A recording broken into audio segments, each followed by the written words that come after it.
Sidang perkara dugaan korupsi di anak perusahaan PT Semen Batu Rajo, yakni PT Batu Rajo Multi Usaha tahun 2017-2021. Mak ini ngadir ke ahli guna ngungkap kerugian negara akibat perbuatan kedua pelaku. Ahli ungkap kerugian negara 2,6 miliar rupiah dengan metode total loss. Sidang perkara dugaan korupsi di anak perusahaan PT Semen Batu Rajo, yakni PT Batu Rajo Multi Usaha tahun 2017-2021, digelar di Pengadilan Negeri Palembang.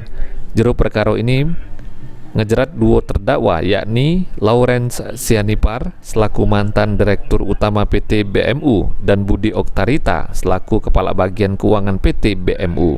Jaksa penuntut umum ngadir ke ahli perhitungan keuangan negara dari Badan Pengawasan Keuangan dan Pembangunan BPKP Sumsel, Popi Rahmat Daulay.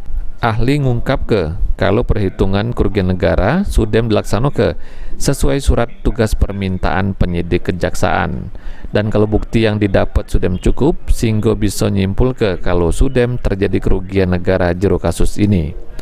Ahli juga nambah ke kalau metode yang digunakan untuk perhitungan kerugian negara yakni metode total loss dengan cara menghitung dua kali penarikan kas duit PT BMU lewat cek.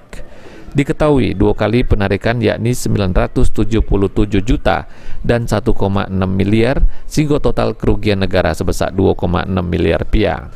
Diketahui kalau cek tersebut ditandatangani oleh terdakwa Lawrence Sianipar selaku Dirut PT BMU, sedangkan yang nyair ke duit cek tersebut terdakwa Budi Oktarita selaku Kabak Keuangan. Lutfi, PAL TV.